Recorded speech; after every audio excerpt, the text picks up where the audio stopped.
Welcome to Hood Champion Boxing and Sports. Please like, subscribe, give me a follow on all social media platforms. If you enjoy the content, become a member. And let's get the party going. Hey, look, man. Huge fight this weekend. Daniel Dubois, Fabio Wardley. Fabio Wardley's a champion. Dubois is a former champion. And this fight has fans buzzing. I'm going to tell you right now, someone is going to die. All right? This is what you call violence, heavyweight violence. 50-50 fight. It will not go the distance. This is not a technical chess match, folks. It's a dangerous heavyweight collision where either man can end the fight with one punch. And that's what makes it so compelling, so intriguing, and has us all excited. And I for sure will be live for this fight. Now, Daniel Dubois brings championship-level experience. He has devastating power. Wardley's become known for grit, resilience, fight-changing knockouts that could come at any moment. But we got to understand and be fair that this is a true 50-50 fight, and why it could become one of the most explosive heavyweight matchups in recent history, man. And look, this is why fans are hyped about this. The matchup checks every heavyweight box. You want power, you got power. You want drama, you got drama. Daniel Dubois is crazy. I don't know if y'all seen some of the clips on him. I would share them with you, but I don't want to get a copyright strike. Daniel Dubois is straight Sesame Street, man. My boy, he don't know what he want to do. But it looked like he want to fight, I'll tell you that. There's uncertainty, again, because of Dubois. And vulnerability on both sides. Because they're both there to be hit. Because they just want to get their offense off. And, you know, I'll be honest with you, fans love it. The fans like going into uncharted territory. Like they don't know what's going to happen. They know they're going to get a firefight between the two, but they just don't know who's going to survive. This isn't a safe title defense by Wardley. I mean, out of everyone he could have picked, I'm like, why the hell did he pick Daniel Dubois? Daniel Dubois can go, man. And this isn't a predictable matchup, and this isn't a boring tactical fight. It feels like someone's going to get hurt. That's what I said. Somebody's going to die in that ring. You know somebody's going to end up chest to canvas, ass in the air like at a Diddy party. You already know that.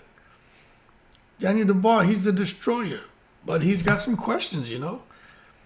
This is what makes him dangerous. They say he has the strongest, they say he's the heaviest puncher at heavyweight. They say that's how hard that dude hits. They say his jab is harder than his right hand.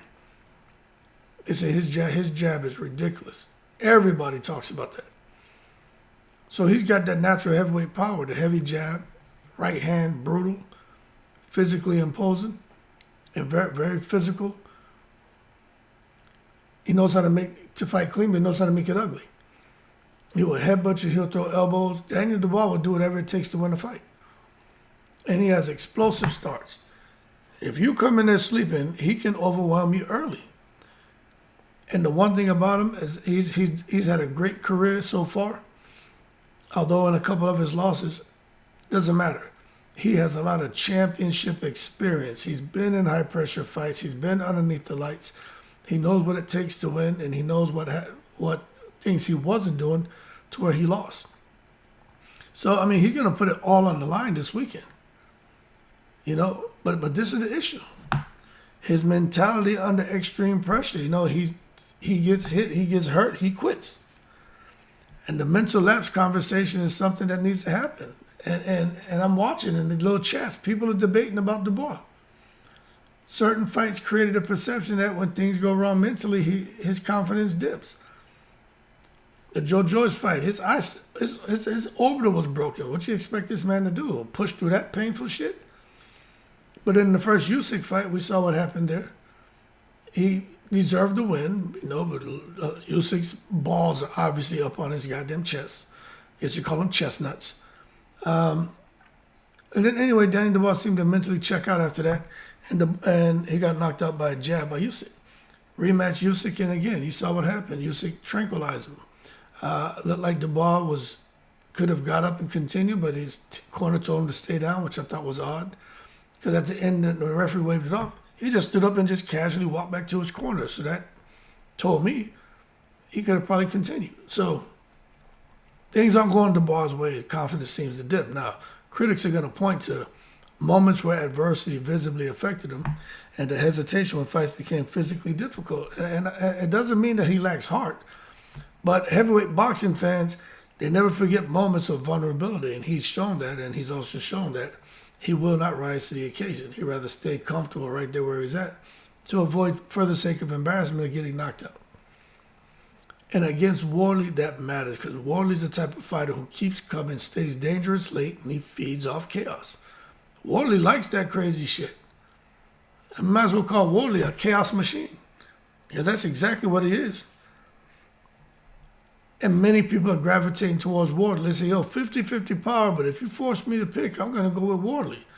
He got that freakish power, can end fights suddenly. He's got grit, comfortable in ugly fights. Late fight danger, the power stays with him deep into the fight. And that's huge at heavyweight because many punches fade late and become predictable. Wardley stays dangerous all night. I'm just being real. Wardley, I don't see how anyone cannot see Wardley as a mentally stronger fighter. I mean, he embraces adversity, loves the exchange, he loves a firefight, or what they say in the UK, a good tear-up. Fans admire that calmness under pressure, willingness to fight through difficult moments, and never stop believing in himself. So when you look at chaos, you got to trust somebody who is a chaos king, and who in a chaos machine, who can stay calm and keep his focus. But that being said, you think about Dubois and what he brings to the table, Wardley what he brings to the table, the fight feels 50-50. Dubois got the experience, technical structure, size, power. Wardley has momentum, durability, perception, relentless dangerous factor. I mean, it's close. Let me just tell you this, right? Bold men can hurt each other very badly. I'm glad I'm not in the ring with these dudes, man. One shot changes every single thing, man. And I think the heavyweight division needs a fight like this right now. Because I'm trying to think the last time we knew we were getting a fight where two guys were going to go in there and tranquilize each other. We know what these guys are coming to do. Neither one will take a step backwards.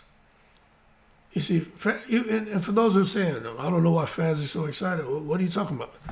Fans are tired of overprotected records across all divisions. Fans are tired of the slow matchmaking across all divisions. Fans are tired of low-risk fights across all divisions. That's why this shit feels different, because both men are taking real risks. No matter who wins, who loses, they both deserve all the respect. And this is why the excitement is high. There's a genuine uncertainty about who's going to win. Like, there really is. Like, the people are like, they don't know what's going to happen. And what makes this so dangerous for Dubois is Wardley isn't just powerful, he's unpredictable. You don't know what the hell you're getting with Fabio Wardley. And this matters because Dubois sometimes performs best when he controls the pace, controls distance, stay composed. Wardley not going to let that shit happen. Wardley has that style that threatens that comfort zone. You ain't going to get comfortable in there with Wardley. Wardley will bing your ass. Now, conversely, it's dangerous for Wardley too. Dubois, can you tell me how to get to Sesame Street?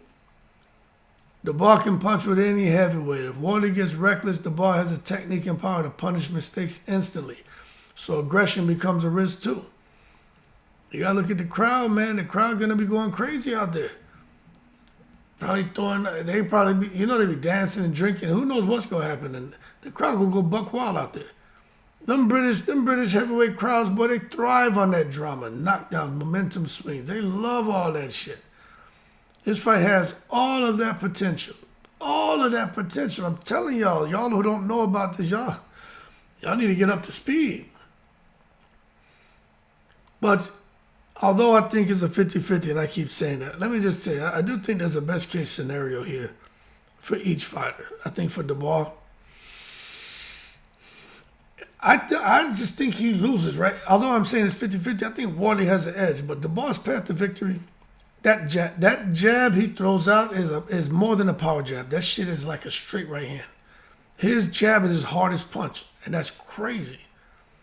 But he got that disciplined jab. If he can get that going, controlled aggression, he can inflict early damage. He has a chance to win this fight.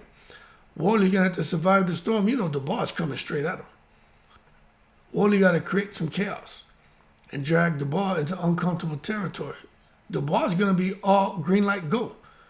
Up and away till he gets hit with some hard shit. Then he'll be sitting there raising his hand to answer questions. He'll be very respectful. He'll be a good student. But I'm telling you, this shit could become a classic. Great heavyweight fights usually have danger, flaws, vulnerability, and that's what you got here.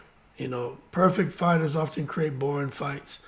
Imperfect, dangerous fighters, man. Yes, Lord. You're live with Anderson Paak. Let's talk pro. The hell was that?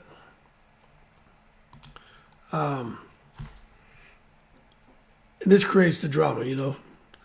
So the bottom line, the final take, Daniel Dubois may be the more proven technical heavyweight. He got the experience, but Wardley has become one of the division's most dangerous chaos fighters. And he got some experience under his belt too. Not the Daniel Dubois experience, but he got some experience. And he's got grit, he's determined, and he's not going to take a step backwards. And he already predicted he's going to knock out Dubois. He knows what Dubois is going to bring to him. But Wardley already predicts he's going to knock him out. So I tell y'all, get your popcorn and stay close to the TV. Do not even get up to go take a piss. You know what I'm saying? Matter of fact, just wear a Pampers, sit on the couch and just piss yourself. Because you're going to miss the knockout. I think it happens early. That's just my opinion. And as far as fans being split, look, nobody fully trusts either man to dominate the other. You know? Power gets attention, but in heavyweight boxing, the man who handles chaos usually survives. And in that case, kind of hard to say, but I got to go with Wardley. But it's a 50-50 fight. And somebody going to get hurt really badly. And I'm just glad it's not me. Y'all keep cool. I'm in the breeze.